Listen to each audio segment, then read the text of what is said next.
I want to talk to you about my friend Charlie Crawford.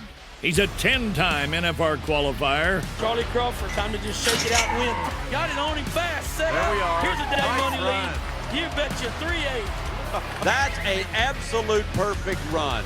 Timing was perfect from the time the first swing is up. He's got the control. Charlie made it happen by being timed up with his horse with the steer, and being able to not just rope, but to pick that steer's head up without changing the momentum for the heeler at all. We know his beautiful wife, Jackie, all three of their beautiful children, the founder of the Liberty and Loyalty Foundation, which this year will exceed $1 million raised for military and first responders. I've said it 1,000 times. Charlie, it's time to rope, nod and ride, whip and spur. I want to welcome you to the Charlie Crawford Podcast. Let's ride. All right, we're on. So hello, everybody. Today, I'd like to talk about something a little bit different. We're kind of going off the rails here a little bit on some different subjects. And as for me being a father to girls that breakaway rope, as a husband, my wife breakaway ropes. I don't know if you've heard of her, but today we have her in as 23-time world champion, Jackie Crawford. Thanks for coming on. Yep. So Jackie, I wanted to bring you in today to get a contestant's point of view on what it's like out there breakaway roping. And so I want to be able to see like some of the questions that a lot of people would have that are in, say, my situation of like, as a dad, you're trying to invest in your kids, you're investing in your wife and all this stuff and want to know in a way, like, where's it going? And then also the trials of it as a contestant standpoint. And I also thought Billie Bray, so the Chief Marketing Officer at Equibrand, you have a lot of knowledge in behind, for one, as a sponsor, a business in the Western industry. I'd love to hear a lot of what your economic impact is for the breakaway in the industry. Great. I'm glad to be here. And I appreciate y'all ladies coming on. I don't know if anyone realizes how hard this is to get three busy people's schedules together, but I'm really excited about this because I have to ask questions all the time, about all the fathers out there with the kids breakawaying and the girls coming up and all that stuff. So I was like, shoot, let's just get right to it and start asking some questions that everyone, I'm hoping, that would want to know the answers to. Yeah. And we live within a 5-mile radius, and we've been trying to do this for 2 months. Yeah. Yeah. Like, yay, today's the day. Hey, it's a rain day, so that way I can kind of keep a little bit of your focus. So yeah, can't get much road today. So Jackie, so let's go do the evolution of breakaway. So let's go back, say, 10 years ago. What was it like for a breakaway roper back then? So 10 years ago, that was where basically your highlight of your career would be going to, once you got done with college rodeo, you would kind of disperse into your careers that you had picked, and then you would amateur rodeo and go to these ropings throughout the year that were, kind of the most prestigious ropings. And what were some of those ropings? Back then it was like the Windy Ryan, Montana's Richest, had a big roping we all went to every year at Montana. That's still, all these are still going. The Amateur Rodeo Associations did a really great job for us. We've been a staple event in amateur rodeo associations for a long time. And so I truly give a lot of credit to them for the breakaway push still to this day, because we were always there, and they were everywhere. No matter where the girls decided to go have families or careers or whatever, there was always an amateur rodeo association that had breakaway. And so outside of that, as it started to progress, I guess, since then, if that's what you want to kind of get into, is that... Well, so when did you think breakaway started to get, included? There was a shift. There was a momentum shift for sure at one point in time. And what associations do you feel like were credited for that shift when it started kind of catching that momentum? Well, absolutely. So when we were doing all that, then these ropings started growing bigger, and then more rodeos started adding breakaway. And then you'd see different, like, more prestigious pro rodeos would start adding it as an event just through the committee side of it, would add it. Mac Altizer put breakaway into his pro rodeos a long time ago. And so as it started to go, all of a sudden, I remember having conversations with Bobby Moe as the WCRA was forming about the breakaway. And the WCRA came out and announced that breakaway is an event just like everybody else, same money, same everything. Like there's no difference because I really think that is the association that saw the big value in the breakaway ropers. And so when they announced that, girls were all in. We went to Chicago. They gave the first $50,000 paycheck to a breakaway roper in a perf with all the other guys, which was amazing. And then shortly following that was the American, the first year that the American announced that they were going to have breakaway. And it's kind of funny because, it felt like, the WCRA had sparked it to begin with. I'll always give them credit for where the breakaway's gone. And so it's like they had sparked it. And so these girls are just banging on the door, right? And then the American announces they're going to have it at AT&T. And it is like, wow. So we go from Chicago in January. What year was that? You remember? Was it 2019? 2000.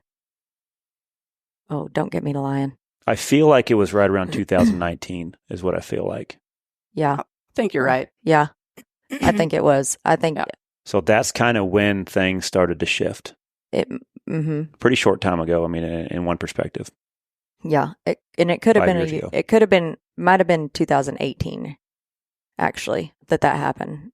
And it was for half the money. So when they came with the announcement, it was for half the money. We were going to rope. This is the American. We were going to rope for. I mean, kudos. We were stoked. I mean, here's an opportunity for us. I mean, we always kind of get pegged with that, grateful, ungrateful thing. Of course, we were grateful, roping for half the money. So what? We get to go rope at AT&T Stadium under the lights with everybody else, and it was neat. And so when they said that, and they said 50,000, we're like, awesome. We showed up in droves to the semifinals. I mean, Cowtown, we ran 500 and something girls twice. I mean, it was crazy the amount of girls that paid in to try to qualify for the American, and then just the buybacks. Well, credit to the people in charge, but also credit to everyone else. I mean, it's not hard to do math and realize how much money the breakaway just brought into the American compared to all the other events. And so, what did you guys? I think you guys had a figure of what just the buybacks alone. The money that first year, right off the bat, and used to that week used to lead up to the American real close, and just the buybacks alone, I believe the first year was $70-something thousand just off the buyback round from the breakaway alone.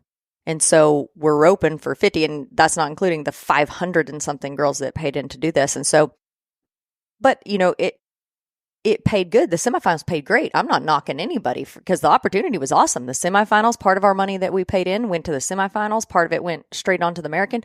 But it was pretty cool because when we qualified down, the girls that qualified down, they have a meeting that day at the American, and you kind of go through everything, and it's early that morning. And we walked into that meeting, and they go through all the ground rules, and then they said, oh, and by the way, the breakaways are open for 100,000, not 50,000. So it's like pretty neat that, number one, that they recognized that value pretty quick and saw kind of what the girls were doing and gave it back, And number two, that the girls even showed up to do that much. And so it was really kind of a turning point that I think that was a big eye opener for a lot of people. Like I said, I thought the WCRA had already seen it. Then you have the American that sees, holy smokes, these girls are out there, which is crazy because I've said before, I think the girls have always been there. It's not like we just started roping when these opportunities came about. We've been roping for years, and women before us, before any of these opportunities. The numbers of women that would rope and go rodeo and using their rope is always been big. The opportunity was what wasn't there. And so there was just always a stopping point, but it's always been there. Wasn't Cheyenne the first rodeo then? Mm-hmm. Because I remember going to the slack that day when the girls got to rope there first. It was awesome. Oh, it was just the best morning. When Cheyenne said that they were going to add breakaway, they had it. It was a totally different entry system. They opened the books, and it was the first they were going to go to 200. And it was unbelievable how fast they ended up taking like 240 because they couldn't shut it down in time. It was way over the 200. Yeah. I don't want to get into whatever, but it was within a number, like minutes, not double digit minutes, like minutes, 200 and something girls, and they could not shut it down fast enough to say who entered first or whatever. And so they ended up taking more than the 200, but that was, floodgates open again. But I'm a firm believer in, I could see it back, even when I felt like I was probably the only girl that relied solely on making a living with a rope. As now there's a lot of girls that do it. But even back then, there was the numbers. Girls just had to do other things because the opportunity wasn't there enough to sustain it. When did Breakaway start getting included in those PRCA rodeos? Do you feel like you remember? Like I said, I hate to discredit any certain rodeo because there have been a lot of pro rodeos just through the years that added it as, they can add anything they want to their rodeo as far as just an event by itself, no different than they, can hire an act or have a calf scramble or whatever. They can have that event. So there were rodeos that added it. Like I said, Mac Altizer added rodeos. I remember going to Del Rio to the pro rodeo and thinking that was the coolest thing. Now, I remember... And that was probably in the early 2000s, way back then. I don't want to date myself, but yeah, I was in college, so early 2000s. Yep. And so, and here and there. And there was a time, of course, the women's rodeo has gone through all sorts of changes too, like the WPRA actual women's rodeo side of it. At one time that was pretty big and they kind of had their own little circuit of rodeos that they went to and then came back. And then, it went on a decline for a while and then it kind of picked back up as the pro rodeos started adding it themselves. But yeah, I remember going to Cheyenne and this is how crazy I am, but I drove from Texas to Washington and went to Ellensburg and Walla Walla by myself. I was the only girl from down here that drove all the way up there. And just to say that, all right, if you're going to put Breakaway in, I'm going to be there. Like, I'm going to be there and say thank you and show the support. And so that was as early as 2017 that those added it. And even around that area, I remember we got invited to San Juan.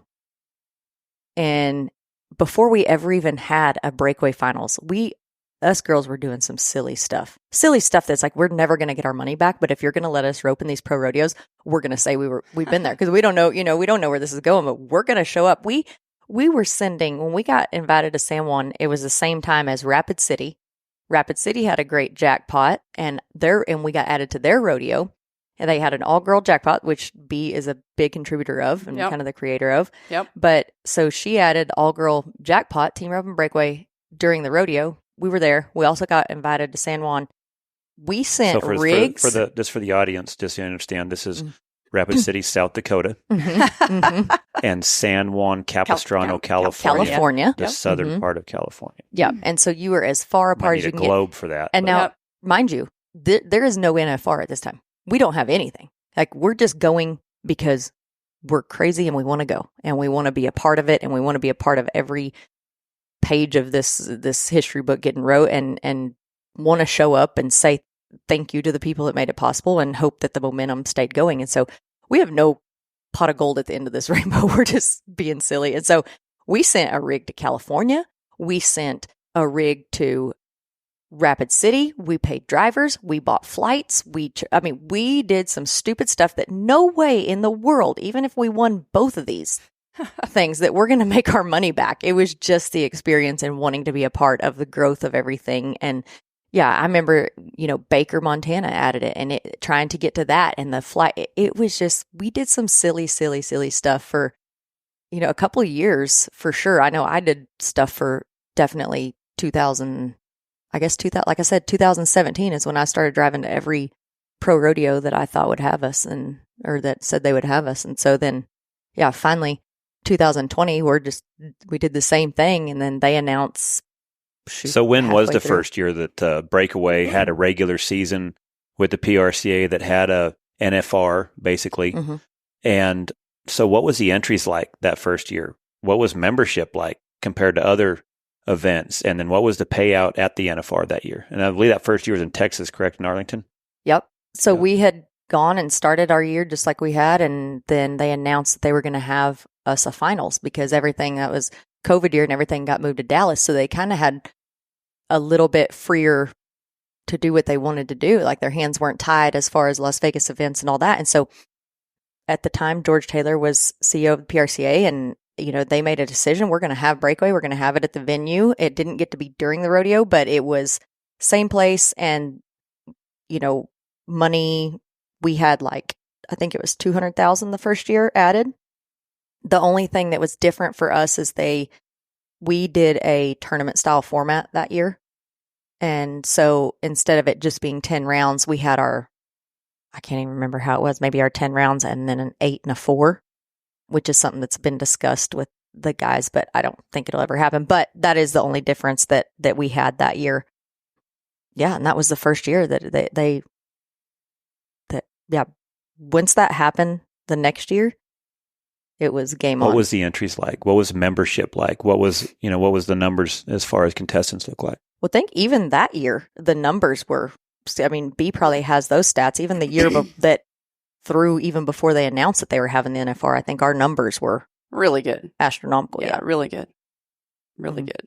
So as far as Billie Bray, as far as tracking, I know you guys track a lot of youth events. If you used to go back 10 years ago, what did the industry look like? What was the entries in the Breakaway compared to, say, other events that were also involved?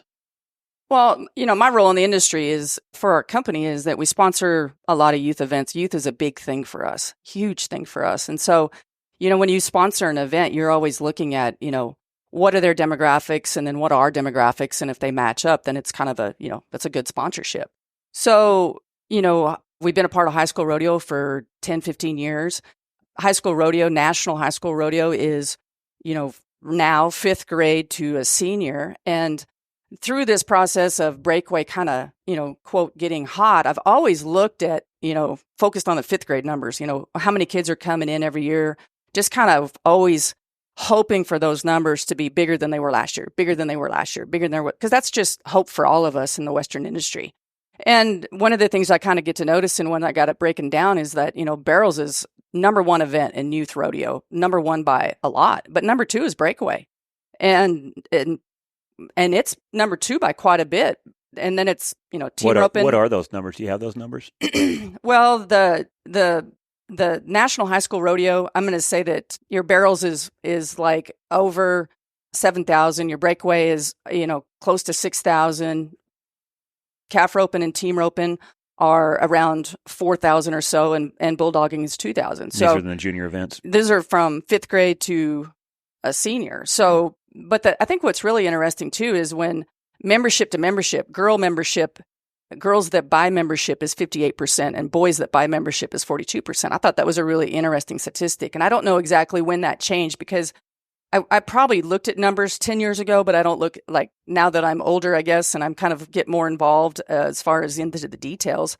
I wasn't realizing that it might be that kind of a shift. I don't think it was always been like that. I think that, the girls are a little stronger. So if you looked at the cutting and the cow horse in high school rodeo, it's 60% girls and 40% boys.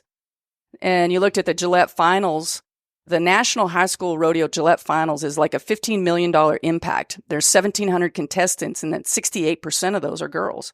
So it's just really interesting of how girls participate. I think COVID was, the best, maybe worst thing that happened to us, maybe, because I think it really brought kids home, and they really got, attached to their horses more, did more with their horses. They got more involved. I think that our numbers all went up during COVID because it was something that they could do as a family. We were all participating on the weekends, and I think it really helped our industry. And then kind of at the same time that happened, Breakaway come on. And so I think that that's a lot of the growth in our youth rodeo. And then we have people like Jill Edwards that, she was worried about the, the 8 and under, the 10 and under, the 12 and under, and her numbers have doubled in the last 2 or 3 years. So I think it's really amazing of who's coming in because of, what's happening over here on the pro level. And I think that does affect these girls. You got to give a big hats off to Chris Neal and Joe B. Joe B puts on 2 major events. Chris puts on 4, and they have 2 times the Breakaway girls as they do calf roping. So if you really look at that, I talk to Lanham Mango a lot. He does a lot of the calves. And so we're always talking back and forth about numbers, and it's interesting of it almost being 2 times bigger. So that is exciting. And then you get into the college. A lot of these numbers that I have got was from Joe Lee, the Numbers Don't Lie article. I thought that was a great article. And when you look at college, 51% of the girls, 51% are girls with 3 events. Boys is 49 with 5 events. I thought that was really interesting numbers. And then Tiba, our best friend, She manages the Southwest College Rodeo region, which is 11 regions in college, and Southwest is the largest. And for the third year, Breakaway is the biggest, 215 at Lubbock, and barrel racing was 179. So if you add those two up, that's 394. The total entries was 879. So Breakaway and barrels were first and second for the most amount of contestants in each event. And just to say it, they're 45% of the entries. Those two events were 45% of the entries at that college rodeo. That's pretty big. I mean, that's just awesome. That's awesome that it's coming from, anybody from Jill from eight and under, and then you got Little Britches, which is 5 years old. That's before junior high. Then you got National High School Rodeo, that's junior high school.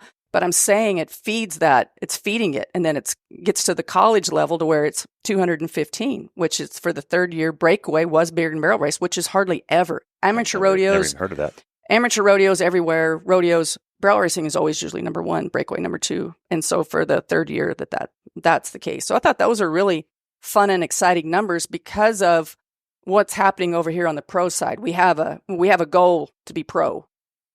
And I think that's the trickle-down effect of, our entries are increasing, our participation is bigger. Girls could now have a chance to make a living with a rope.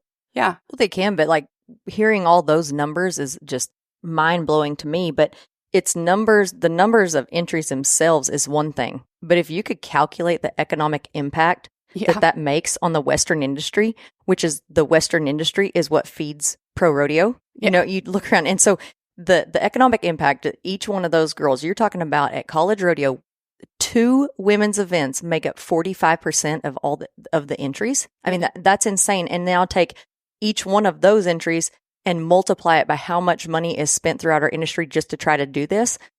And you guys are the ones that get hit up to sponsor the pro events. And so I think it speaks a lot to why it is very important to have another women's event. Yeah, for sure. And I think another thing that's happening in the youth events, I'm just going to say it since we're on the subject, is these numbers coming in are extremely important to our industry. But one of the things that I wanted to say has been another big game changer, I think, in youth is Walt Eddy is from Gallup, and they had the junior high finals there forever, national junior high, and they moved out. And so he decided he was going to have best of the best. And him and I are visiting, and he goes, "What do you think?" I go, "If you would just add money to a junior rodeo, they would be the greatest thing in the world, because we've been hauling boys to junior rodeos and we are like, there's no money."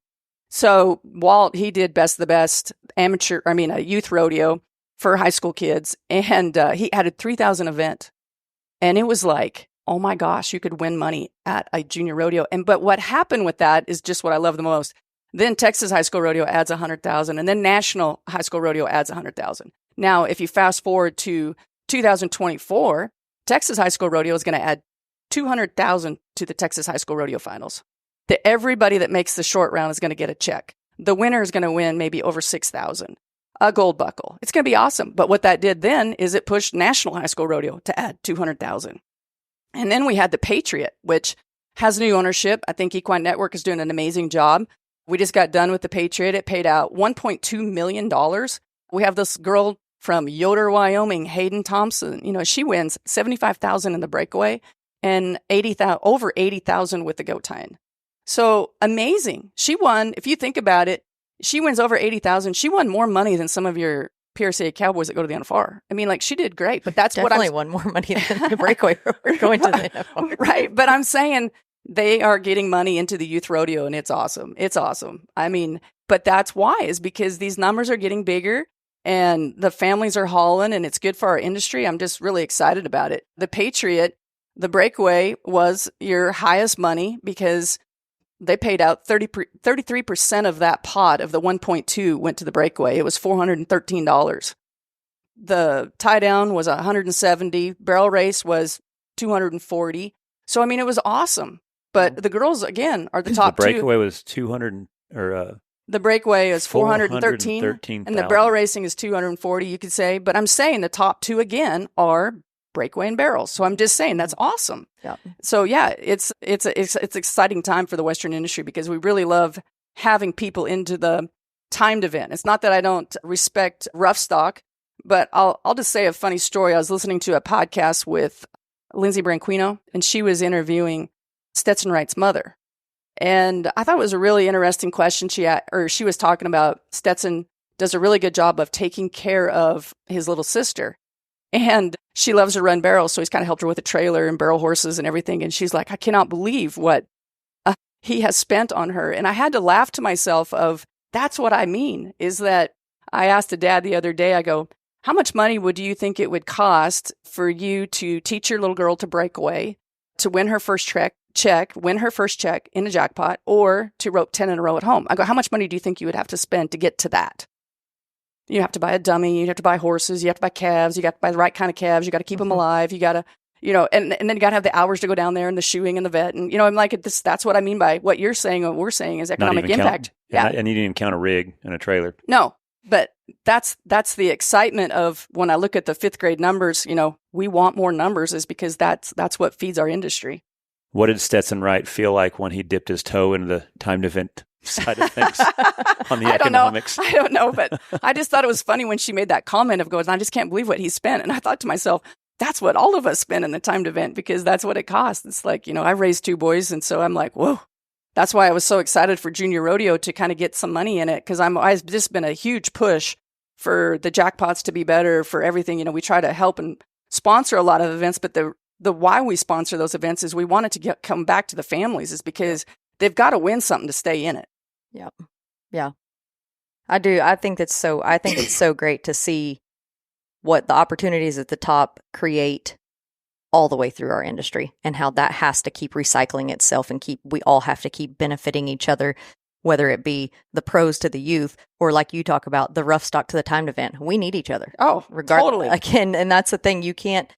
We all need each other. The rough stock needs the timed event to drive the industry and the dollars. We need the rough stock to make the rodeos. It's to get the fans in the seats yep. and make the rodeos. And we all need each other. And that's why I think that there's so many people that the open-minded people that have really created opportunities, especially with the Breakaway and things like that to drive all of it. I don't think that people really realize what they're doing when they just add another women's event. It just makes a whole, ripple effect throughout our entire industry. So Jackie, at the pro level, is Breakaway a standard event at the PRCA rodeos? No.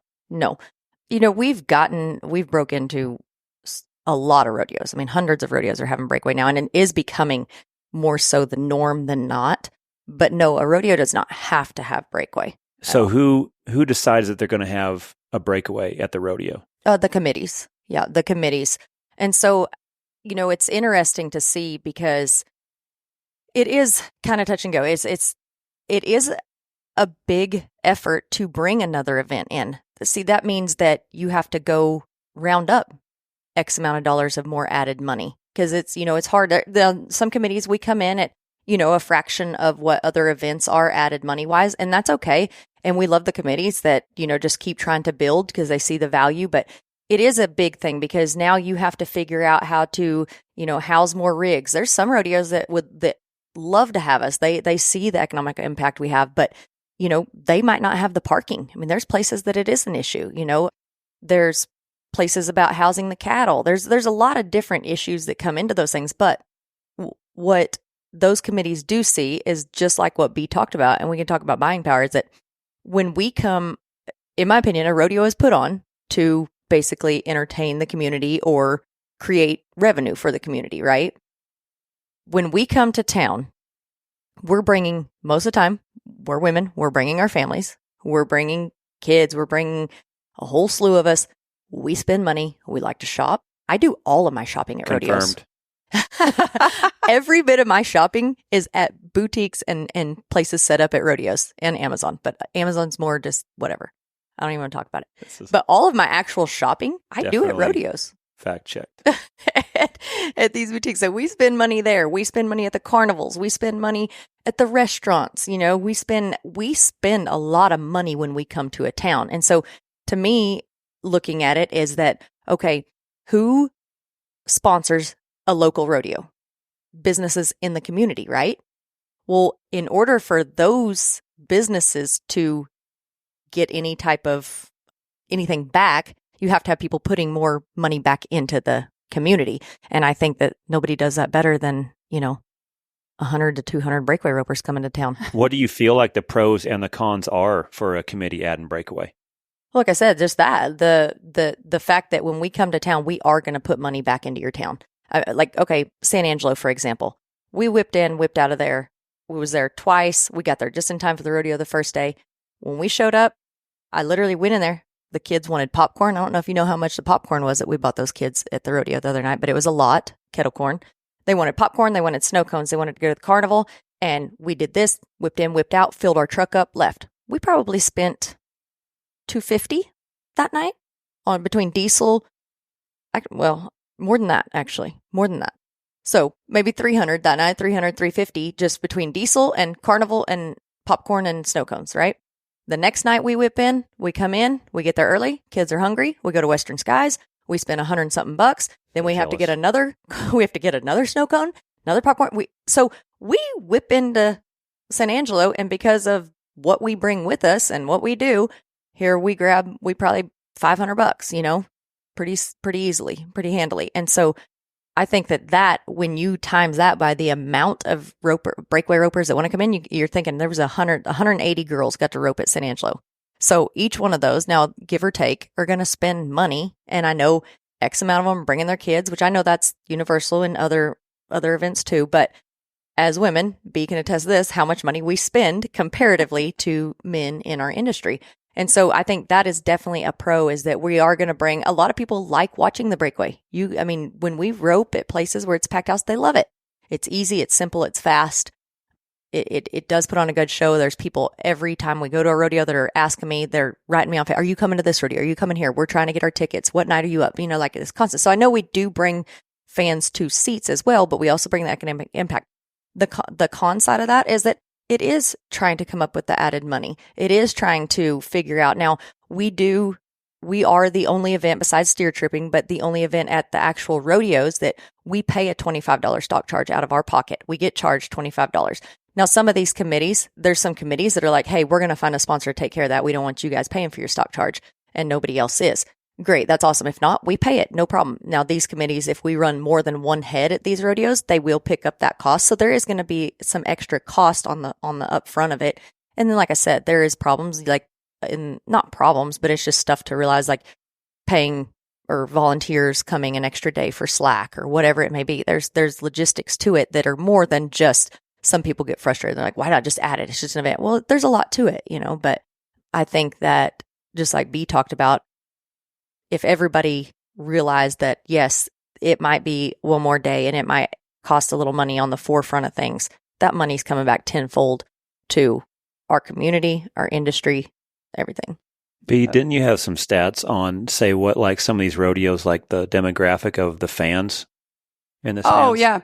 In Jolie's article, I thought was really interesting that the rodeo fans at Houston and Fort Worth that buy the rodeo ticket and buy the concert it was like 68 to 73% women are the ones that buy the tickets and go to the rodeos. I thought that was a really interesting stat. And I had also talked to a friend of mine that used to work at Boot Barn. And a lot of the big reasons that Boot Barn was a sponsor of PRCA and still is that their store activations with the rodeo worked extremely well because of who comes to the rodeo.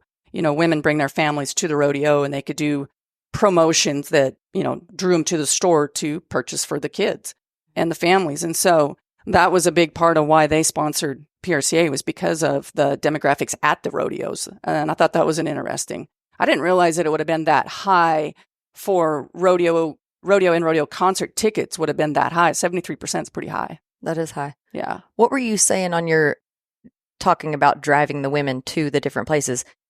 Don't you have a statistic of what the buying impact of women, like was it at Cowboy Christmas or something you were talking about? Oh yeah, Cowboy Christmas, for us, they had the largest attendance this year. I think it was like 370,000 in 10 days.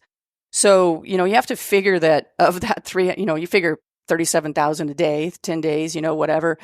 Las Vegas events, Cowboy Christmas, they all do a great job. There's 400 and some booths. There's a huge waiting list. So that tells you a lot that everybody wants to get in there because the buying is good. It's a really good show, but you have to figure that it's about almost 80% women with the credit card. If the man's there, he's either handing the credit card to her or he's sliding it because she told him to. But I mean, that's pretty typical. You know, I've sat there. I've been at that show for 30 years. Or went and grabbed a beer at the beer stand. Yeah. But I mean, you think about it. You think about the people that are walking around. Men are typically drinking and visiting, but women are shopping. Yeah. You know, women are shopping, and we love it. I mean, that's why we all go and work with Las Vegas events for the last 30 years, is because we all get to come together once a year at the NFR, and women are a huge impact for Las Vegas. Jackie, one of the things I think for me that's so confusing, and I think a lot of other fans and people getting into watching y'all compete every year, is who owns the Breakaway? So the relationship that I don't think I understand is completely fully is the WPRA, is that who you guys are aligned with? But then you go to PRCA rodeos. Do you pay dues to the WPRA, to the PRCA? How does that relationship work? What does the PRCA and WPRA have to do with each other when it comes to the pro rodeos?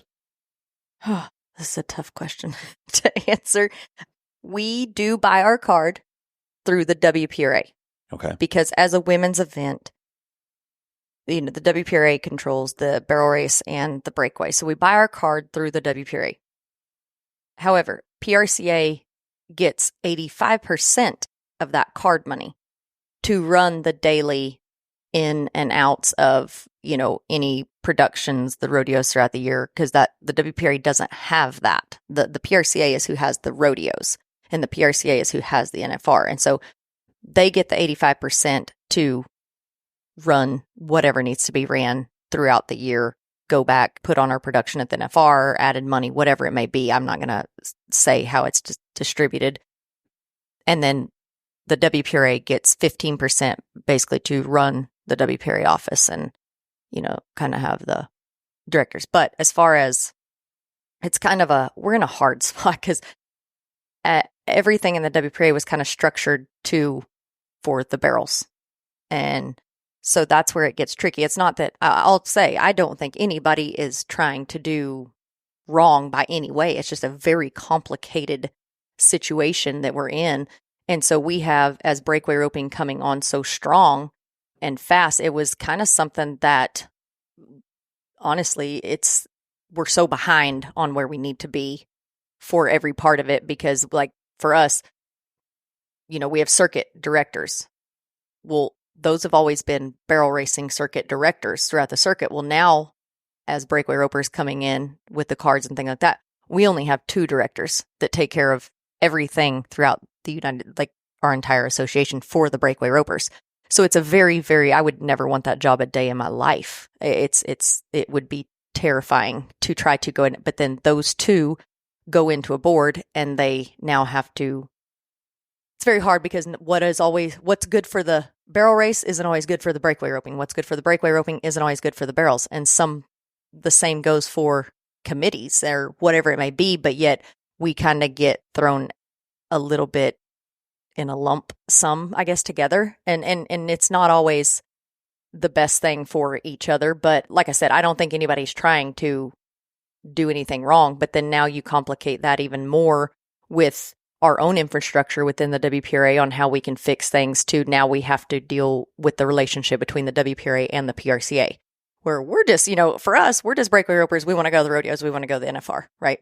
But we have this whole other complicated situation that became complicated long before we were in the picture. And so, but I feel like sometimes we still kind of get the blunt end of it. Now, I do know that, you know, I think, like for me, on my side of things, sometimes I think that the WPRA thing and the PRCA and the whole breakaway thing coming in and committees and some of these people that have been in there forever, I don't ever want pushing the breakaway to be in the rodeos to ever be like a women's rights, you know, like taunting type thing. I've never felt disincluded by anything. If I want to enter the calf roping, I can enter the calf roping. I've gone to all these pro rodeos and entered the team roping. Totally accept. I've never been excluded as a woman from anything. I've never felt that in any part of rodeo. But I also know that we have got to, as an industry, as we talk about, we've had one event with women. I think that the second event is crucial to be added for the growth and for the continued growth of the industry.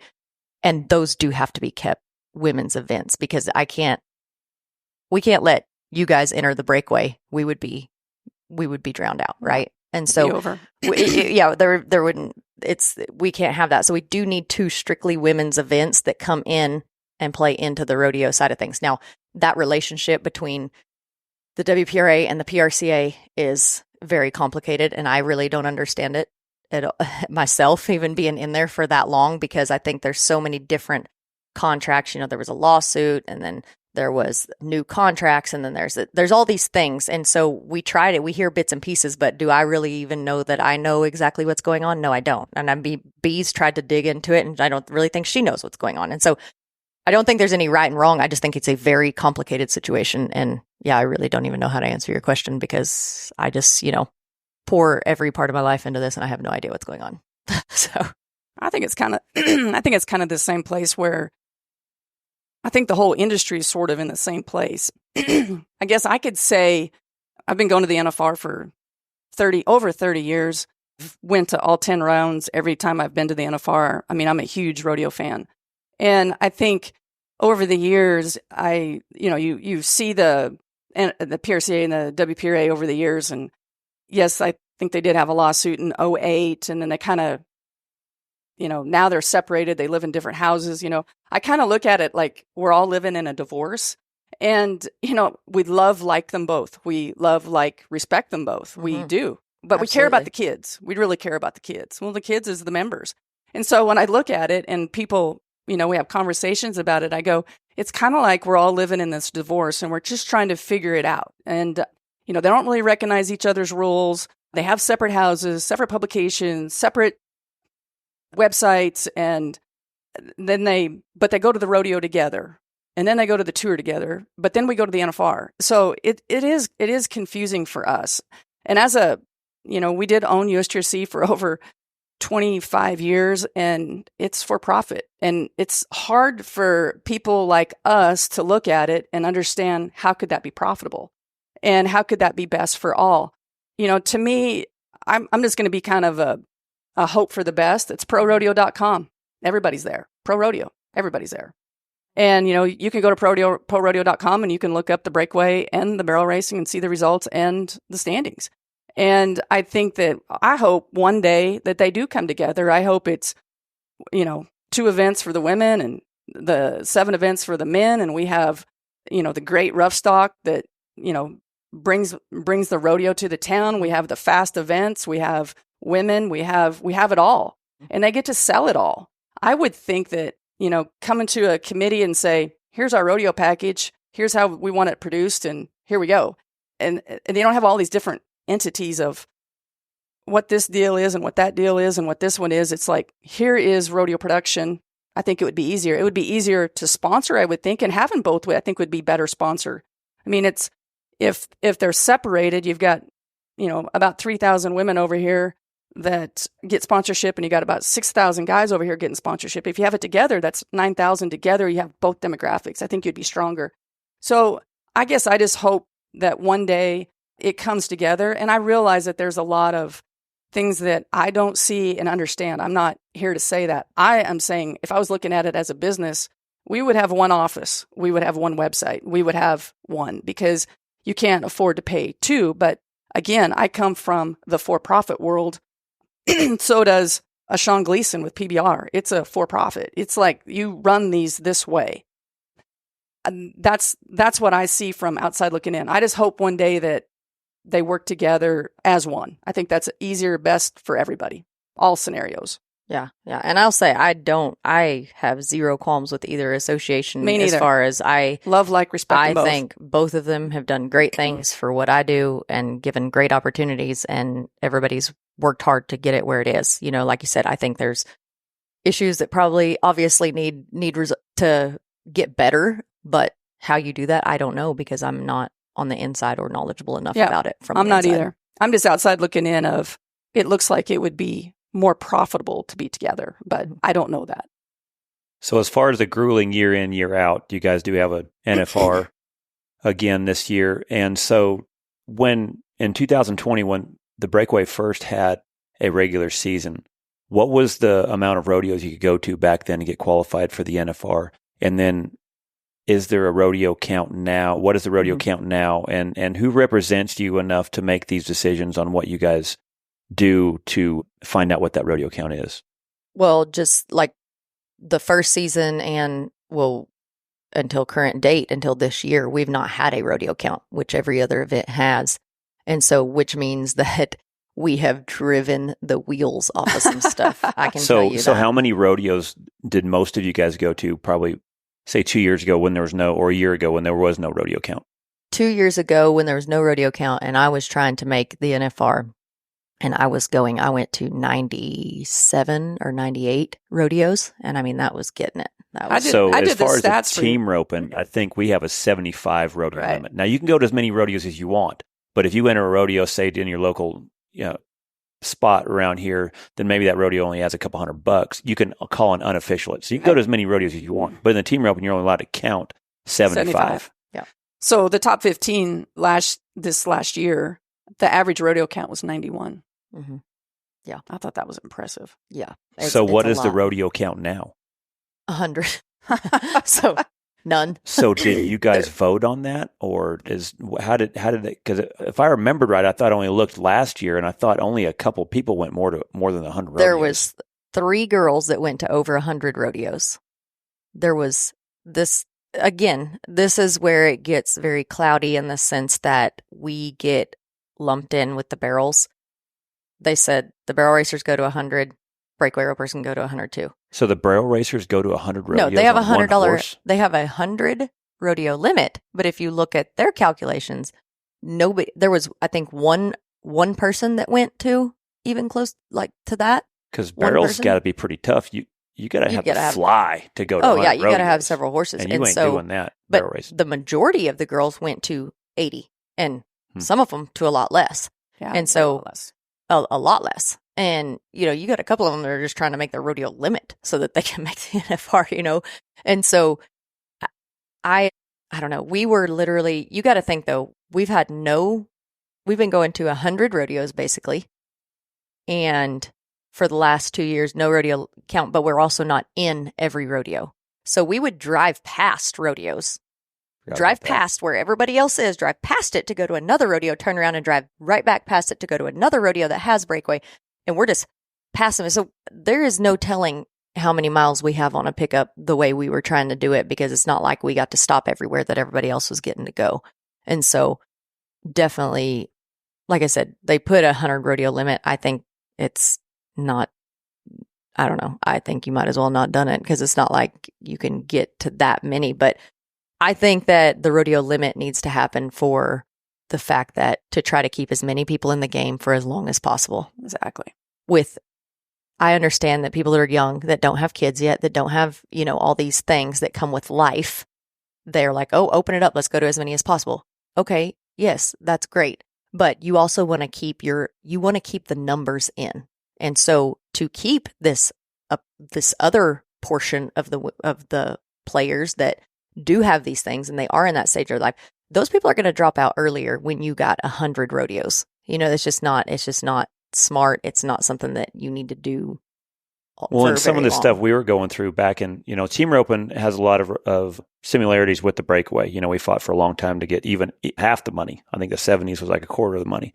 And then I think 80s was half the money. And then I think by maybe 2000s, I think we finally got equal money in team roping. So we went along the same routes as a lot of y'all have done as well. And I think even just getting rodeos into, I don't think when was team roping a standard event? 98's when you got equal money. Early 2000s. Yeah. So we've kind of gone along the same realm as well.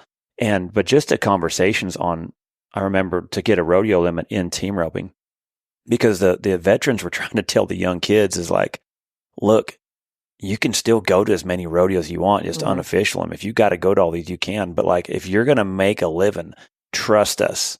Yeah. There's only a certain amount of these rodeos you can go to where if you're going to try to make a living. Mm-hmm. And I think that's another thing that needs, but youth doesn't understand that, because it's just. No, the younger, they want to go. Mm-hmm. And I get it. But like you said, it's not going to take very long for like these younger kids that go try to get to 100 rodeos. And then especially, it's one thing to do it with you guys, because you guys, what they do that study, like if you make it to the NFR, you're breaking even, and then whatever you win at the NFR, we'll try maxing it out at the NFR and winning 30 grand. Yeah. See how that goes, because that's where we're at in the breakaway right now. So we're hauling butt to all these, to almost 100 rodeos to go rope at $5,000 rounds and a $13,000 average. So you're never going to make your money back. And so, and that's I'm saying that's even the case for when you do get to rope for a lot of money. It's hard to make a living, to actually get ahead. And I'm not saying the top, 2% of people. There's the top 2% of people that are going to be killing it out, winning a bunch, getting all the sponsors that they need and everything, falling into place for them.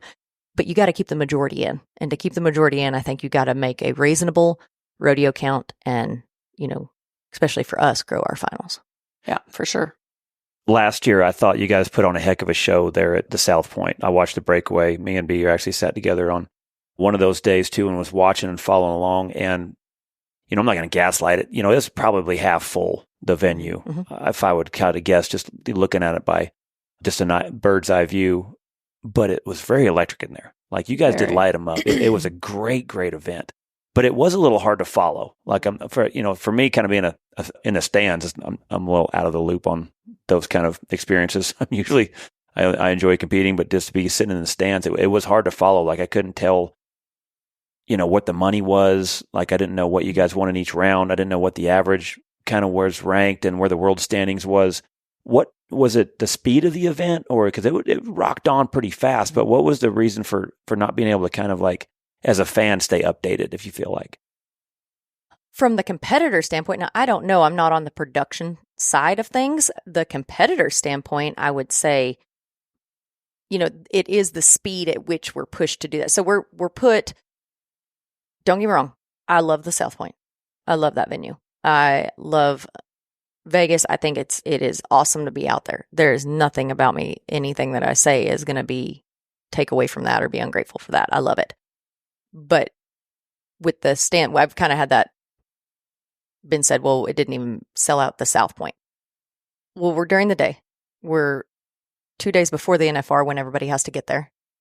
There was committee meetings.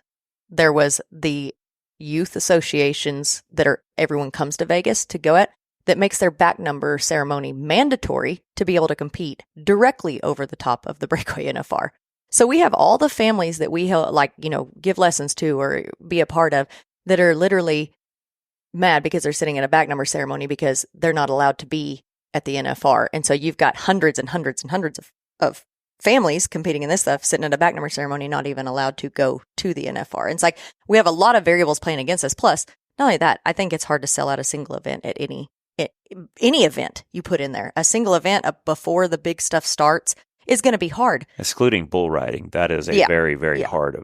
For sure. Yeah. It's a very, very hard for sure. job to try to get done. Yeah, no matter what. And so I think we're kind of put up against some impossible tasks, but I do think, like you said, it was electric. The challenging part about keeping up with it is so fast. You're talking about, we barely have time to swing our next rope, tie it on, and hey, go, go, go. You know what I mean? It is pressed to go fast. Well, if you think about it, the people that rope at the NFR, they have those secretaries and that production has a full day to calculate everything. Before anybody runs another calf or steer or whatever, it's talked about. The scenarios are talked about. They're already figured. The scenarios are figured. It's talked about on the pre-shows. It's talked about, on television before, all of it. And so you have all that time. When you're running 15 breakaway girls at 2-second runs, back to back to back, as fast as you can possibly do it, 5 runs, you got to think not only what y'all are seeing, we're trying to figure where we're at. It's going so fast. We're not, we can keep track of it, but then after the third round, they have to redraw. We're trying to figure out what our fourth calf, if you're first in the fourth round, because there's 3 sets of pins of calves. So those first 3 sets, it goes. Then all of a sudden you got your draw that's got to come out. They got to redraw for the fourth round. If you're the first girl up trying to figure out what your calf did in the third round, you're kind of like, it's a almost little getting bit turned out. It's hard for us just even competing to run that fast, but it's good if you're on a roll. If you're in a groove, it's good. But if you're rolling, you don't even look at the camera. Yeah, just know you're going to win. And so it's good if you're on a roll, but where other events have all that time to figure everything, double check everything, realize what's going on, play the scenarios out, figure the scenarios out. We don't have that. We have a matter of literally 30 seconds, in between runs. And so that creates a lot of challenges, not just for us, but for our secretaries, for the timers, for the people involved on the production side. I know it. I've heard even from them. Honestly, that makes a lot of sense because Charlie and I did sit there and I was trying to figure out who was leading the average. And even when we went to the second day, getting down to the, 8th round, 9th round, who was leading it? What do they got to be? I'm USGRC days, I'm USGRC finals, short rounds, I'm like, they tell you what you got to be. And they didn't have a lot of that. I mean, I think the competition was amazing. It was great watching. I thought it was all great. That part was a little hard to follow because honestly, I wasn't even sure who won the average until they announced it. I didn't know. And, hopefully there'll be some sort of software that can be thrown up on the big screen that people can follow along a little better. But I mean, bless the person that's typing that in. You know what I mean? Because I'd be terrified. You hit one wrong number and bam, it's up on the screen and then that's not right. Everybody's having a come apart. You know what I mean? So I sympathize with the people trying to do that. And I do too. Well, after your guys' national finals breakaway were open, the momentum I thought was picking up. Like B said, it was very electric in there. The momentum of signs emerging, the hashtag ad breakaway was starting to develop online. We started seeing them in convention centers. I started seeing them at after parties online and even the stands in the NFR. So how do you think that all got started? And also, how do you feel like it was perceived by some of the upper levels of the association and Las Vegas events? Oh gosh, how it got started. I had seen different things here and there about people promoting, wanting to add breakaway. And then there was a guy that happened to get on, that was on TV, stood up, had an ad breakaway sign.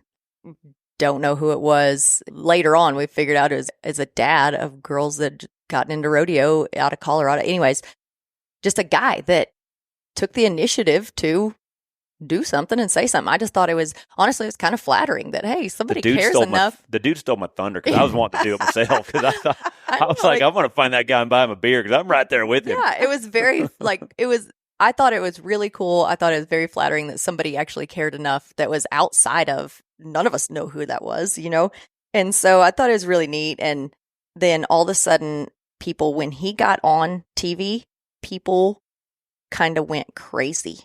And I got contacted right away about, hey, we're making 5,000 signs, sending out here or whatever. And at first I was like, that's cool. I can't have anything to do with that. But if they're like, we need some people out there to do whatever. And I was like, oh, that'd be cool. And I had talked to some junior rodeo family, couple of junior rodeo families that was going to the rodeo. And I was like, hey, there's people making signs if y'all want to hold them, whatever.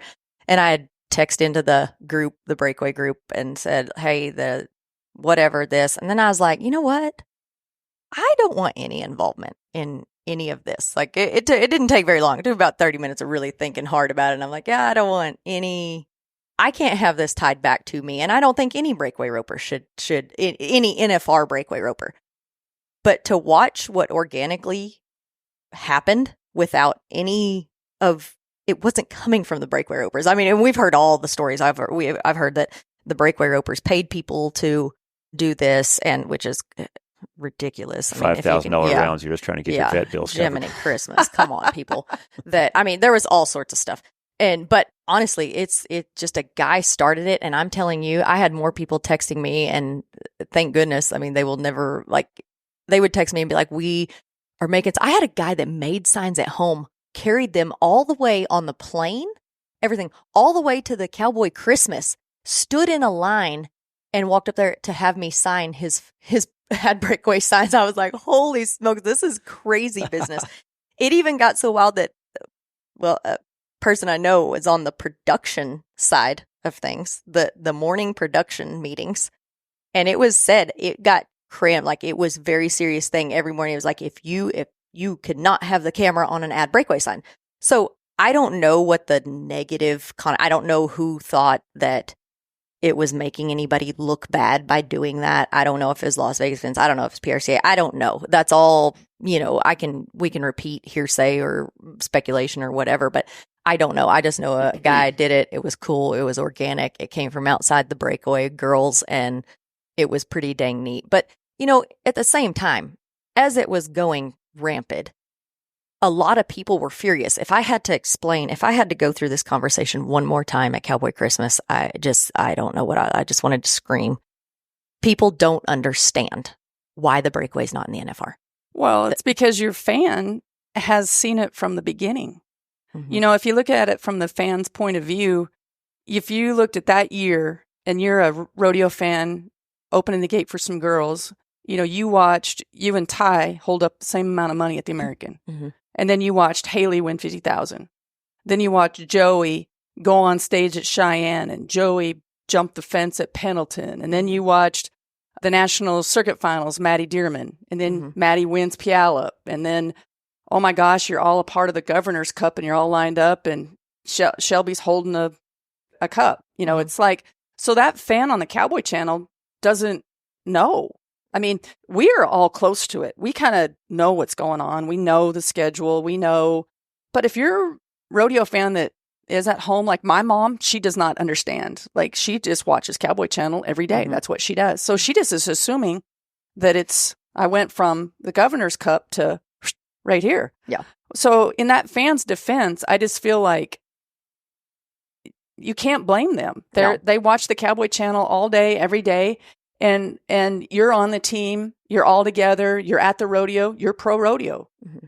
That's what I keep saying. Yeah. You're pro rodeo. It even says that on the ad. We are pro rodeo. Yeah, we are pro rodeo. Breakaway at Cheyenne and Calgary and all the big ones. Yeah, and then you go, and the kid's dream is NFR. Okay, well, there you go. It's pro rodeo, and the dream is NFR. There you go. We just got to run with it. That's what it is. Well, and I'll say for the last 4 or 5 years, I've defended the conversation was definitely, why are y'all not in the NFR?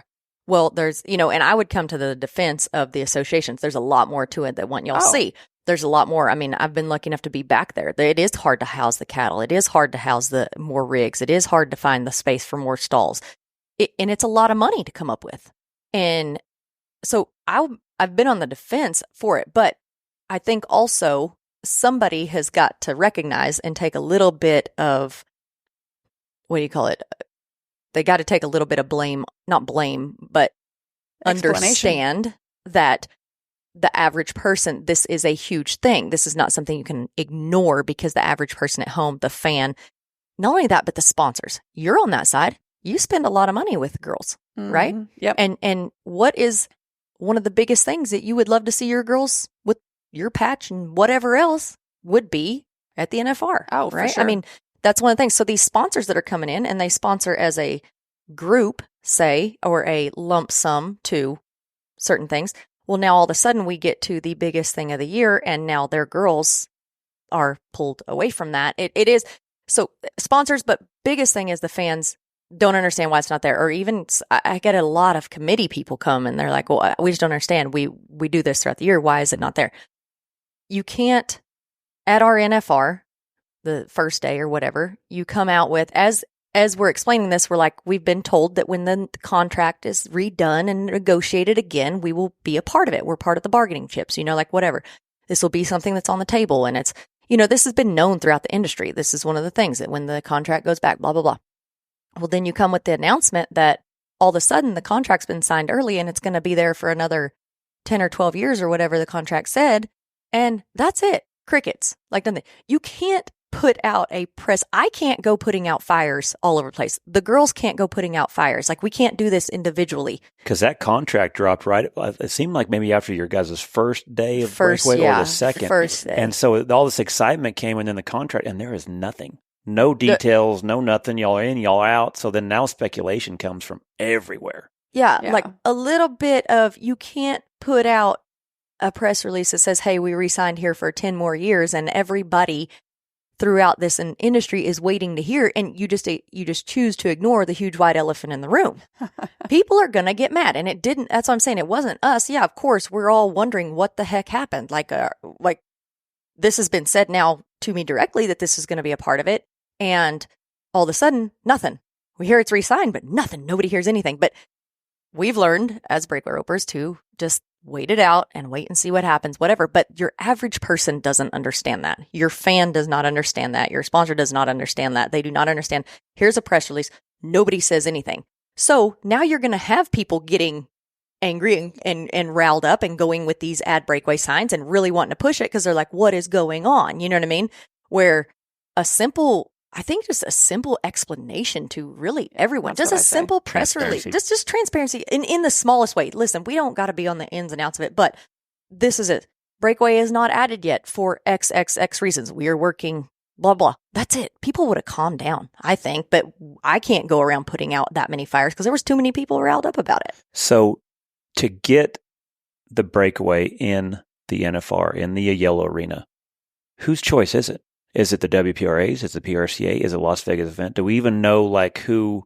And I want to start off first of all by saying on this podcast, like we're not after anybody. I'm not trying to run the WPRA down or the PRCA or Las Vegas events on anything, but just to ask the question. I think so many questions that we get, mainly Jackie at all the places she signed autograph, is the fact of like, who does make those choices? Does anybody even know who votes on that? I personally don't really know. I mean, I know that it's a PRCA board and a Las Vegas events board, and I think that they make the decisions. I think the contract is with PRCA and Las Vegas events. Where WPRA is in that, I don't know. I have no idea.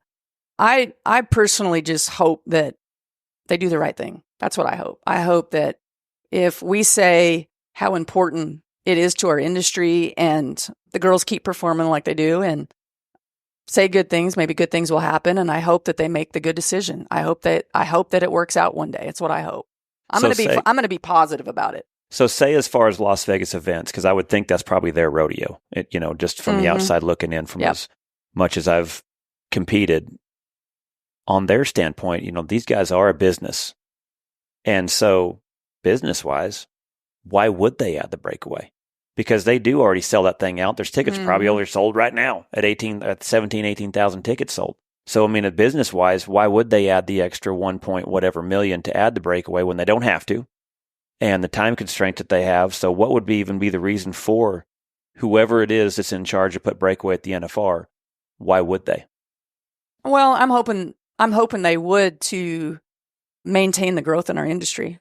The more people coming into our industry to be in timed event that's what keeps us in the industry. So you have to have, I keep saying it, you have to have that goal of an NFR or world champion. You have to have that goal, whether it's in cutting, reining, cow horse, whatever, you have to have that goal. And that goal is what drives kids to become, to be into the sport, want to be that kind of a champion. And we have to have that. So I really just hope one day that they make that decision. That's what I hope. B, I think you've touched a lot on this next question that I'm going to ask, so I'm going to direct it towards Jackie, because I think you've answered a lot of the economic impact and demographics it does look like for women's in rodeo, for women in rodeo. But Jackie, so you're going to hear, you've already heard, we've all heard it. I don't know if it's a propaganda or a twist or a spin, because usually when things get political, which it kind of turned that way, it's a little bit because there is so much unknown, that I've started to hear a lot of the chatter of, well, you girls need to pay your dues. You guys need to kind of stay in line and pay your dues because whatever freaking reason they want to say. That's the dumbest thing I've ever heard in my life. Like, there's probably no, I don't know, quote thing that pisses me off worse than somebody saying that, if I'm being honest. It just pay your dues. Well, exactly what does that mean? Like, we have to be going to rodeos for an X amount of years, or do we need to? Because I can tell you this, I would love for someone to let me walk up with a 18-year-old that's going to their first rodeos, but their event is going, and look at me and say, you need to pay your dues more than this person over here. Like, I've been paying my dues for a long time. I don't understand that saying. We've been given opportunity, and that is awesome. And I will forever be grateful. But paying your dues, it just doesn't even make sense. What are you talking about? We've been here. It's not like we just started roping when you guys did this. Like, we've been doing this for a long time. We're just waiting for the door to crack open, right? And so now these opportunities are here, but we've been paying our dues and doing things and like you said, pressing into and putting money in the industry and, trying to help create opportunity and grow the sport, not just the breakaway sport, but the sport of rodeo. And I don't know. I don't even understand that saying. I guess they need to put down like a number of rodeos you have to attend or something to make that make sense to me. Yeah, that you guys are going to 100 and some rodeos. It feels like you're paying plenty of dues. Yeah, for sure. Yeah, for years. Yeah. So, the breakaway there in South Point, is it there again this year? Yes. And so what was it added last year? Was it the same as when you guys first started? Is it 200,000 last year? It was 250 last year. 250 last year. Yeah, So it went up a little bit. Yeah. What are the day monies now? 5,000. When the average? 13,000. 13,000. And just 6 monies? Yes. So what was the high money winner last year in the breakaway? I think Cheyenne, was it 26,000? So Probably. 26,000. That's the only thing I could find. So, man, don't quote me on any of that. So are y'all not able to get sponsors for this event to bump that up? As because we had a question online as how does somebody from the outside try to get involved? How does more sponsors is it tapped out? Can y'all get any more sponsors, or what? Is it just stuck at 250, or how do you get it to where it bumps up to where? Because I know one thing: when you add more money and it pays more, people show up too. Because it's reading by the American, everyone wants to go see who wins the million. And so, what is your guys' sponsorship model for your NFR? Yeah, we've not been able to. There's several companies that would. This is where it gets very tricky too. And this is not stepping on toes on either association or any part of it. But by being separated from everything else, we now have. We have this arena for 2 days that's already decked out with whatever sponsors that are going on throughout that week. So we really don't have arena signage to sell. I don't know. That's been before it was Wrangler Network that aired it live. It then moved to Cowboy Channel. And so basically what I'm saying is we don't have any control. We have a lot of people that would love to put money into it. We cannot cross with PRCA.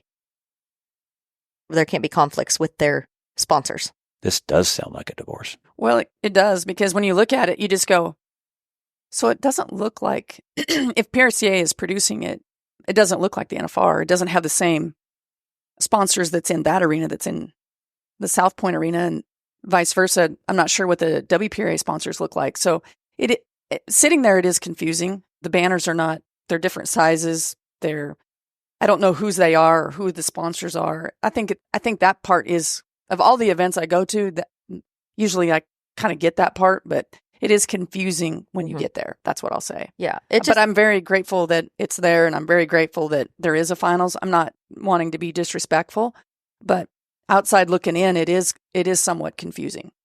Well, it's just hard because we don't like being there just those 2 days during the day.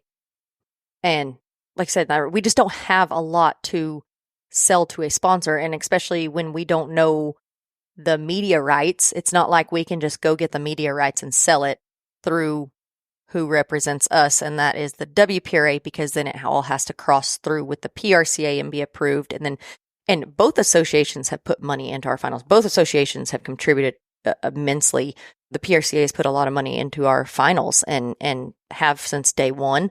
They both split, I think, everything as far as production goes. Don't quote me on all this because, like I said, I don't know down to the dollar and all that, but we just don't have a lot to sell as far as where we are right now. And it is very hard to say, bring in all right, we have a clothing sponsor that wants to give $500,000 or $1 million, whatever it may be. Well, because we're not in the NFR, but we are still part of the NFR, we can't cross with who the sponsor is for the PRCA, even though we're not getting that dollar money from their contribution to the PRCA or the NFR. So it is a messed up deal. I really hope that we're able to get more added money this year, and maybe we can find people throughout our industry that we could give some sort of social media presence to that would be beneficial. It's just a very touchy subject, and honestly something that we're really not involved. We don't get to be very involved in. We all have people that would love to be a part of the Breakaway. We all have sponsors that would love to be a part of the Breakaway.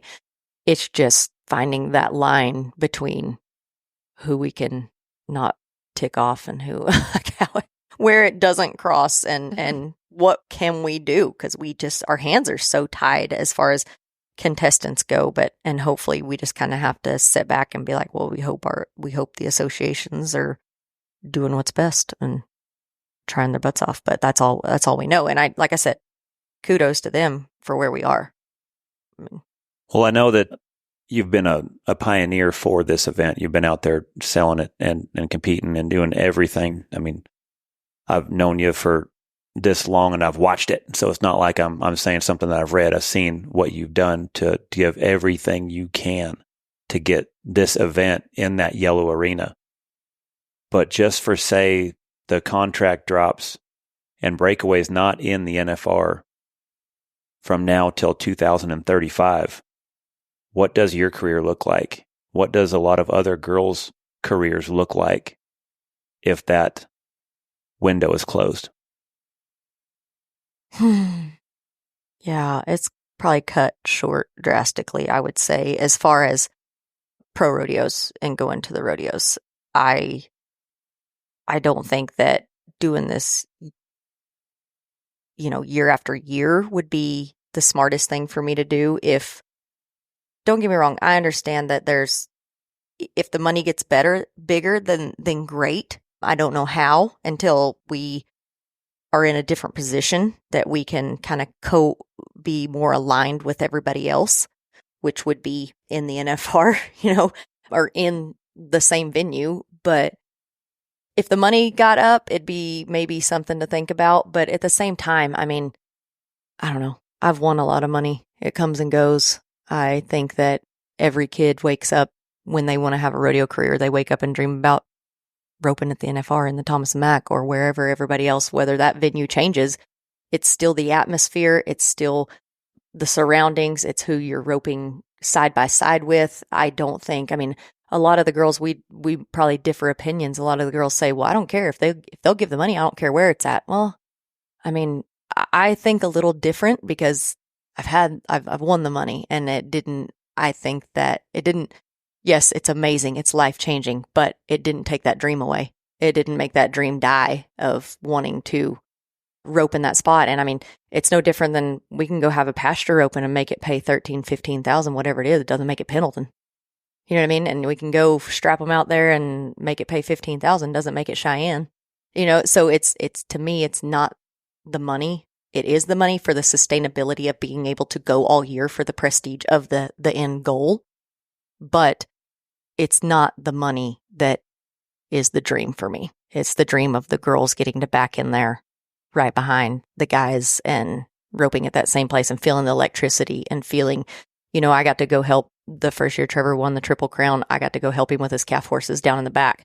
And I can just say that is it's unbelievable. The electricity that you feel at that rodeo is unbelievable and indescribable. It's something I can never describe, and it's just something I dream about being able to feel for myself to compete there. There's no amount of money that can create that. B, what do you think the industry looks like? Seems how you guys are a business in the industry. What do you feel like if that drops? What do you think it does for businesses in the Western industry that are wanting to get behind Breakaway?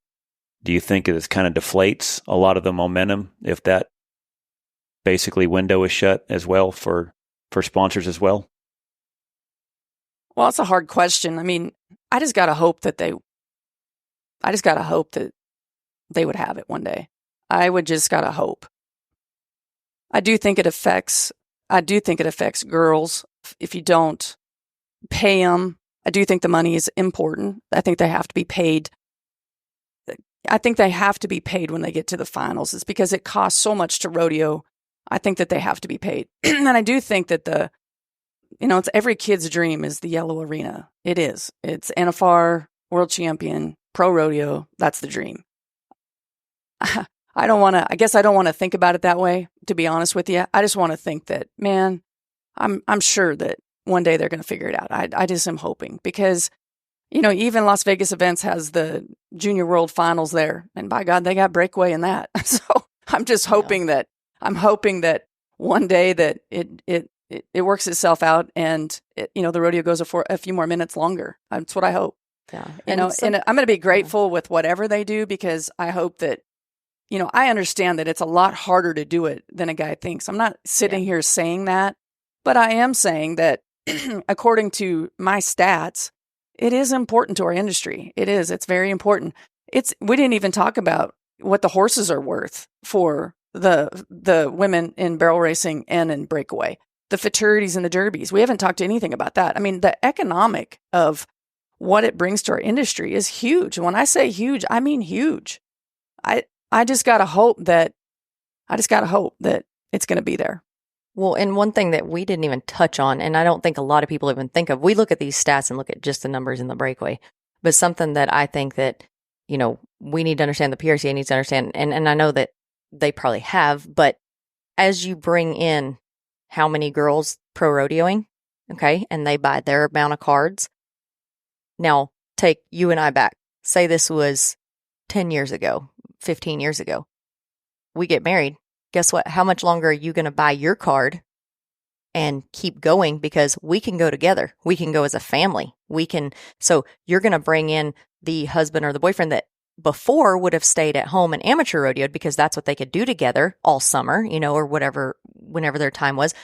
You're going to buy your card, or you're going to invest in that card to go take off. Even if you only go for a month over the summer, that's still another card bought in an association that is driven off of membership paid. And so you're bringing not only your breakaway roper, but you're also bringing families that also have your team roper, your bulldogger, your whatever it may be, your calf roper. So you're also adding entries for a longer amount of time in somebody's career span, I think, in all the events. Oh, for sure. And to expand on that, I mean, the importance of women, and I guess we probably need to get off it a little bit, but I always go back to, it's really important for women in our industry all the way around, because women that throw hay over the fence, take care of horses, are usually tough enough to raise their kids as cowboys and cowgirls. They are willing to saddle the pony and teach that kid to be tough.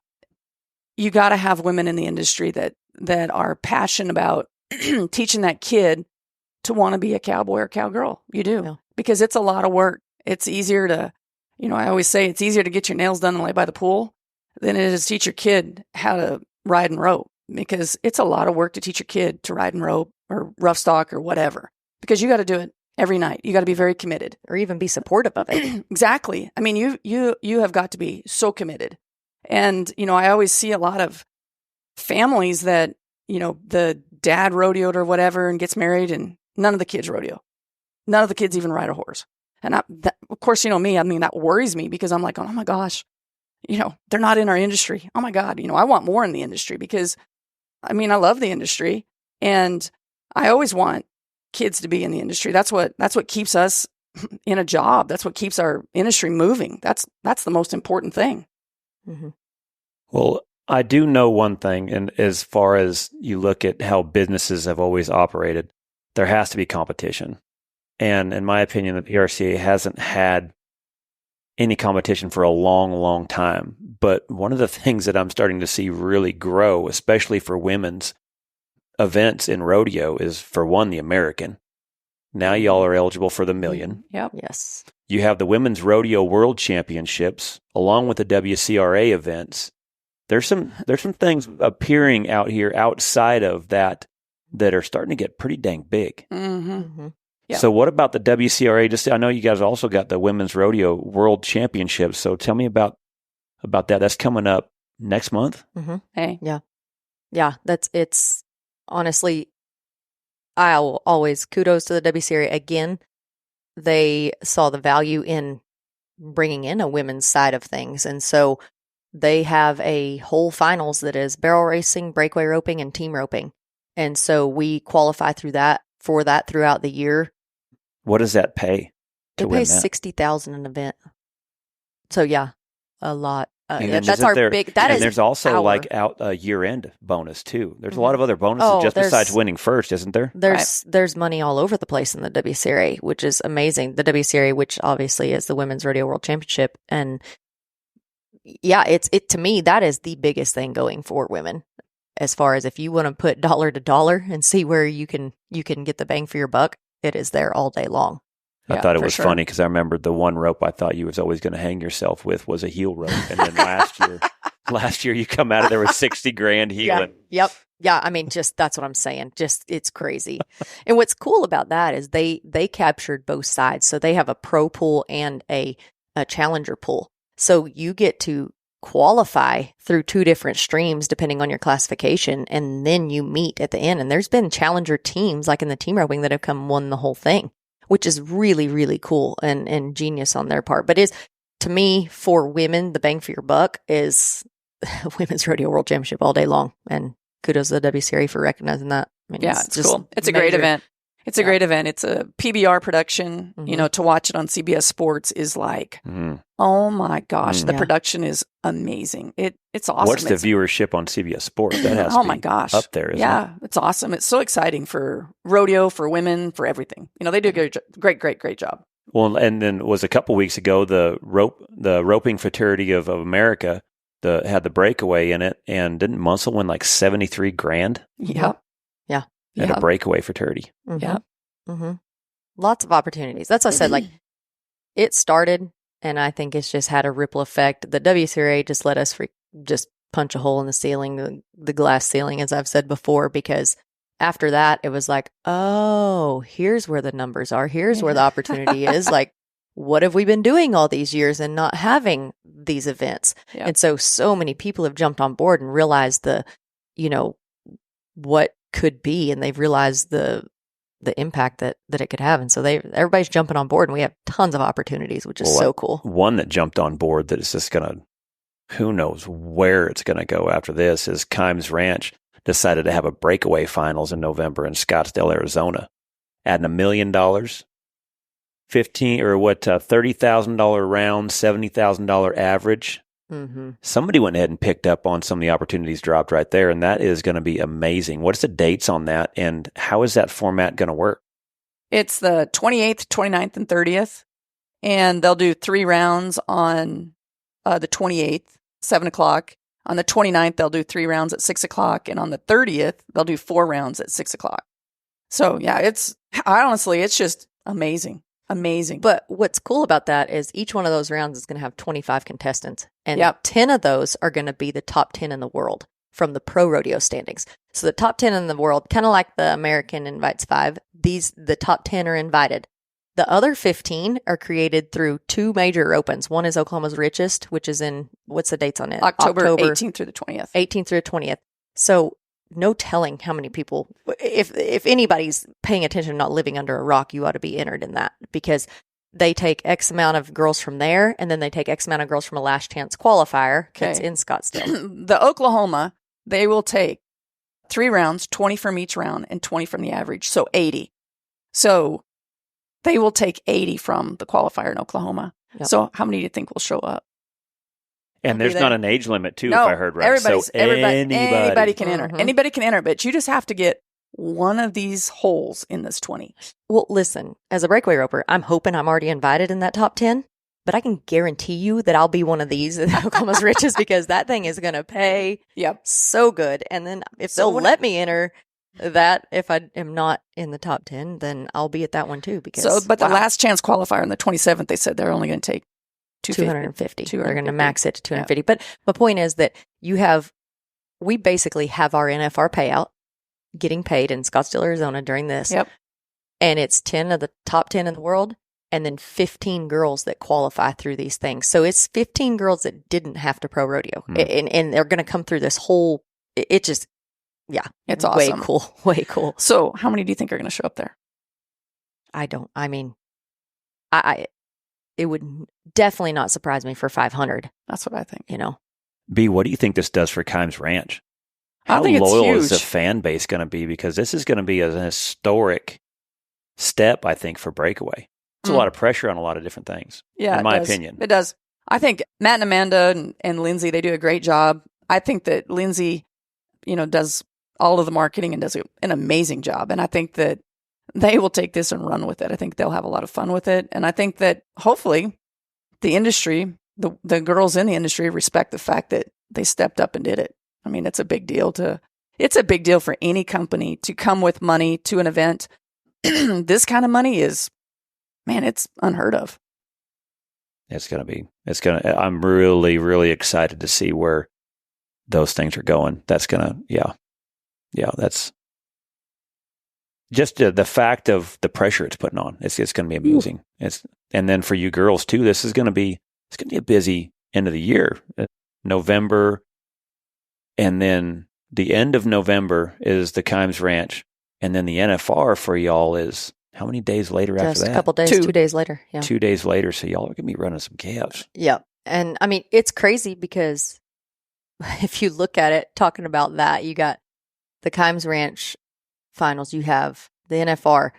But even outside for us, like I said, so many people have seen you're talking about outside pressure. There's another deal. There's so many invitational things or things you can get qualified into that pay major dollars, like the Kid Rock and Roll Rodeo. There's, the rodeo in San Diego. There was an invitation. There's so many things, like the American's so huge. There's so many things outside of we're fighting to get to the NFR so hard. But yet, if we step back, there's so many people that are like open armed. Come There's on, we another love There's to another have one you. coming in Phoenix. I think maybe where the Diamondbacks play is going to be coming in November. Yeah, it's going to have another $1 million. Cord at McCoy it. is putting on. Yeah, it's and they're not even blinking an eye. They're throwing Breakaway in it just like it's an Breakaway event. full event. I can't wait. It's awesome. Thank goodness I get to be there. So I know this is a little bitter for you right now, but this is my boy. So Kid Rock, I've been a huge fan of him. Since You border on psychotic. You border a Late little 90s, bit late 90s. over the top fan. Oh yeah, there's no bigger fan in the Western industry than me. Not very arrogant on very many things, and I am very arrogant on that one. And I mean, I watched this dude open for Aerosmith in 2002 at Yakima. I mean, just a stud of a dude, just a hell of an entertainer. But Kid Rock's Rockin' Rodeo that's going to be in May 17th, I believe, that weekend. Holy crap! What is this dude doing for rodeo?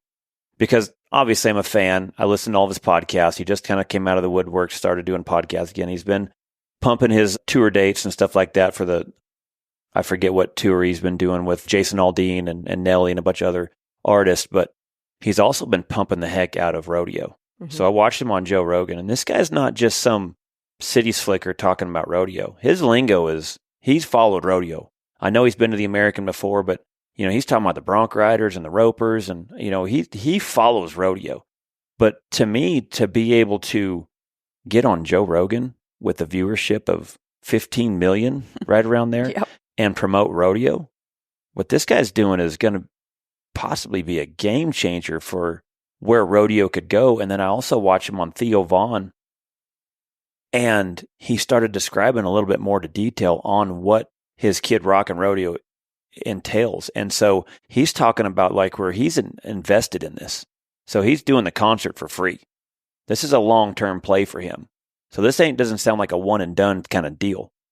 And he's talking about bringing in teams, and Theo Vaughn, he was great because he's the one. Theo was like, I love rodeo. How do you be a team member? I want to own a team. And so he's getting this movement that's going on because rodeo's not woke, and neither is the UFC. And if you watch UFC events, you got Donald Trump walking arm in arm with Kid Rock coming out here, and the freaking crowd is going nuts, even in liberal New York. And that group of people get behind things that they believe in. Yeah, for sure. And like Kid Rock said, he's like, man, these guys, they stand up for the national anthem. They say their prayers before every rodeo. And this dude's a straight up, he's a conservative, believe it or not, a rock and roll dude, but his faith is the same as ours, in line with all our same values. This dude bleeds red, white, and blue. So to be able to have this guy taking rodeo to another level, I am really excited about where this could go with there. But describe a little bit about what his how is this rodeo going to go? Because there's a whole lot of different add-ons that he's doing to this rodeo that's going to be very interesting. Honestly, I don't know. But all I know is that you signed up for a draft, and there's 5 different teams, I think, and they got to pick 2 people per event.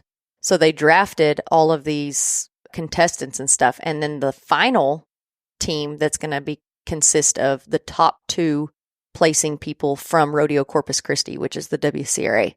And so the WCRA has its own team, and that's out of Corpus Christi. And so they all come down, and then you compete at the Kid Rockin' Rodeo, and yeah, whoever's team wins, I think you win like $27,000 per team member. Yeah, it's $1 like million $4 added, isn't it? Yeah, Yeah. $1 million added. And for what I understand too, it's on a light system. Yeah, Like green, Red. yellow, or red. But they run Red, 2 yellow, of you green. at the same time. Yep. So this arena, I got to asking about the steer wrestling. Steer wrestling horses are just going to be running amok down there. It's kind of terrifying, great watching. honestly. It's kind of terrifying. You rope there's 2 chutes, you rope at the same time. There's not a divider in this arena. It's just go. So It's awesome.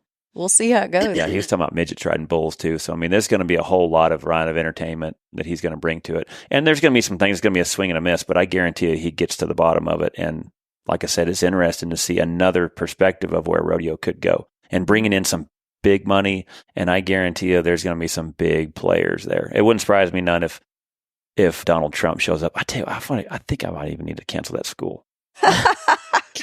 I've got to go to this thing. This is going to be wild. Yeah, I think it's going to be awesome. It is. It's going to be really exciting for the industry for sure. The group that he brings in is just, it is amazing. It's amazing, the group that he brings in. And we're very lucky. I'm glad Justin McKee is one of the coaches. I'm glad that, he's highlighting it on the Cowboy Channel. The Cowboy Channel's highlighting it. I hope that the Cowboy Channel works with them. It just brings more people to rodeo. I think it's awesome. Mm-hmm. Yeah, I'm excited because those last basically venues we're talking about, and man alive, it does look really good for Breakaway. Like, it looks really good. I'm excited to see where it goes from here for sure. But I appreciate y'all coming on. A lot of insight. B, I know you've done a lot of research over there. Jackie, you're winging it like always, but you knocked it out of the park. Yep. But thanks for coming on. It was very interesting. I learned a lot through this process, and hopefully, like I say, hopefully things go good and we see Breakaway in the yellow arena one day, and to be a young breakaway roper, the future does look very good. Yeah, it looks great. Really appreciate you taking the time to do it. It's awesome. All right. Thanks everybody for listening.